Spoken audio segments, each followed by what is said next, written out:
Hey guys, welcome to another episode of Building a House from Scratch. This is the Land Ho episode. So we're going to be talking about the purchase or acquisition of land, what's required to do that, or at least in my experience. Um, a lot of people don't really talk about this. They just start, at least the videos I've been interested in, they just start showing the build and the foundation and upward basically, and some do the excavating, but it's never the whole thing. So I'm going to talk a little bit about my experience with the purchase of land, what I've gone through, and there's a lot more to it than I think people think. I think maybe people think you just go and you buy land and you start building. But as you'll see here, this is kind of some of the things that don't get talked about. Like I said, this episode I'm going to talk about the first lot I looked at. This was basically two lots in one, and some of the things that we uncover in searching for land is, certain sites don't have city sewer or water, so we got to consider what's the well situation like. How do we connect to that? Is there availability? Septic. So what if you don't have sewage treatment or plumbing set up for that from the city? You got to figure out what kind of septic system you're going to design, what kind of septic system the land could support. That requires a perk test to see, how much water actually seeps into the ground and at what levels. Then there's some geotech components of that, right? So what soils will what foundation is going to be supported with the soils you have. Fitting is just about, how can I get the layout of my project to fit on the land. And then septic layout is also into that fitting equation, where I talk about how maybe reorienting that septic layout could enable my build to be a little bit better. And these will make sense when I get in there a little bit more. So let's get started. So the piece of land I'm looking at is right here. It's in Washington. That's where I live. We'll get to that guy. There we go. Maybe. Let's try again. Go. Go, go. Go, go, gadget, globe. So, the property I'm looking at is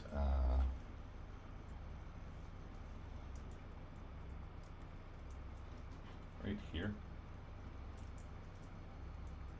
I'm just rotating it because this is going to orient it to kind of some of the drawings I have.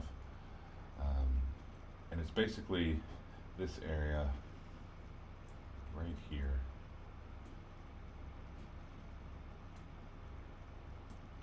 Basically this greener area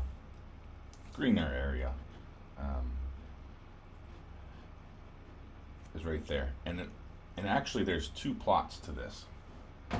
So when I was purchasing the land, I thought it was just one big lot, and I was going to try to split it and build two houses on, but it turned out that it was two lots. So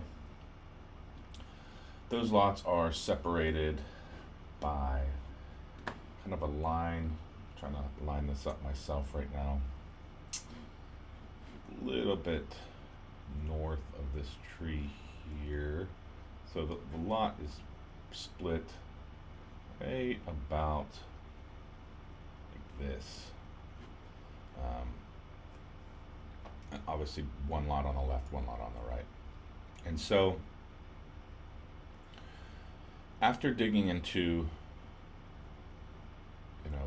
why it was on sale and why these people listed, etc., I wanted to understand obviously more about those things I talked about earlier, the well and things. And there's a lot of little communities on this island, and each community has their own basically bylaws on how you build and how you access water. And so this site, for the water component, did have a well that I could tap into, so that was a plus. What it didn't have was a septic, so I'll talk about that a little bit.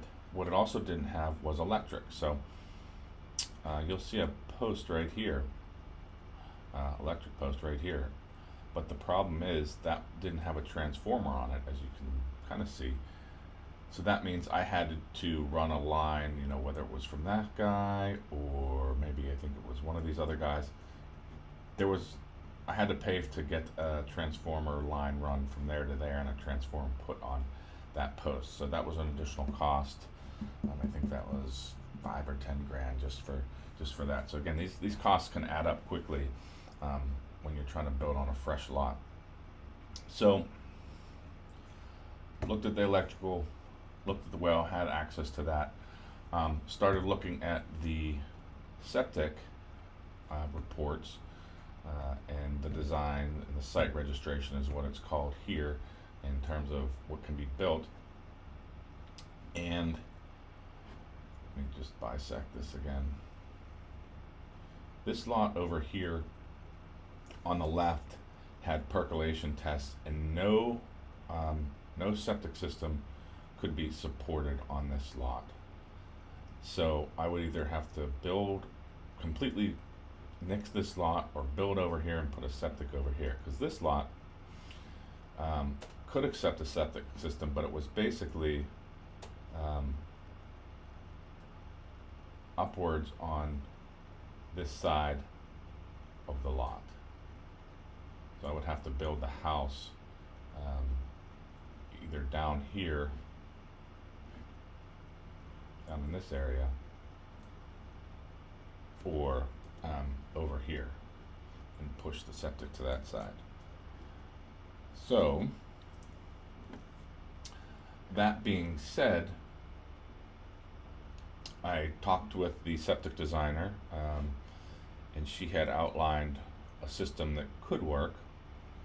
You'll see that here. And what you're looking at here is really just the lot that could support the septic. So that's like right here. So that's kind of what you're looking at from her drawing.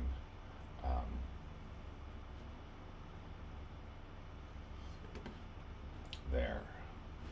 And so you'll kind of see that. That's what you're looking at, if you can kind of transpose that in your head. And so let me just call out some things on this drawing. Once I pull it up here on my side, this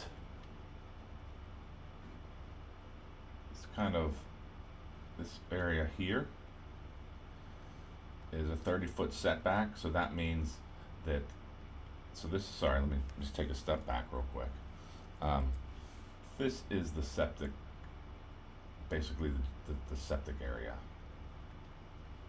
We need to have a reserve drain field and a functioning drain field, just in case the functioning one fails. We need a backup. So that's what you're looking at here, and these two pieces of these two perimeter lines. What this dotted line is where the house has to start. It has to have a setback of 30 feet from this the drain field, the septic area. Some things to note also on this is there was an existing access. This was all covered by as you can see, this is all covered by brush here, down here. Wish Google Maps could show the finger, but down in kind of this area is where that driveway was. And so, clear this stuff out. So delete this guy. All right. So that's kind of where the driveway was on this picture. And you can't use that at all. Even though there was brush and it was grown over, it was disturbed, and the county doesn't allow you to build on that, build a septic system on that. Another piece that I run into when talking to these people is they also don't allow drainage of the tank. Let's say you had some septic tanks. They don't really permit waste removal as an approach to septic design, because they can't really monitor it in the sense that they have to trust the owners to know when to empty it. And I believe that they found that it's not the most easiest thing to do, because people just let it get full, and then eventually it would run out into the would overflow. So as I was looking at this, I was like, well, how can I make this work? The original goal was to just build a house, and then I thought, well, there's 2 lots here, maybe I can build 2 houses, and at the same time, gaining me some efficiencies on the land cost. But I couldn't do that. As I said before, the lots will not support a house and septic in each area. So let me just unpack that a little bit, if I may. So what you're looking at here are just some house designs. These are just rough sizes that I was using to block these kind of things in. And as you see, and what's overlaid here, you can see it faintly, is her septic design in the background, which is right here, and the black lines and such. So you can see that just right there alone, if I was looking at the setbacks, which are right here roughly, that doesn't leave me really any room on this lot to build. And so at that point, I could either build one house up here and then use this lot down here just for the septic. And for the price of the land, it just didn't make feasible sense for me to do that. I could have just built, like I said, just one house up here, and use the septic, but again, it fiscally wise, it wasn't the right decision at that time. So I rescinded my offer at that point, because it was under, when I say rescind, I didn't back out. I had a contingency in there for feasibility study, which I was doing here, and it just didn't make sense. So in closing, this land was not the right piece of land for what I wanted for the cost. Take into consideration all those other costs, the electrical, the septic design, the septic build, the well hookup, and things like that. It just you get to a point where you're not making any money really quick. And like I said earlier, like that's kind of one of my goals, is to do this as a living and learn about it, and again, roll one, learning into the next, and continue this throughout the rest of my career.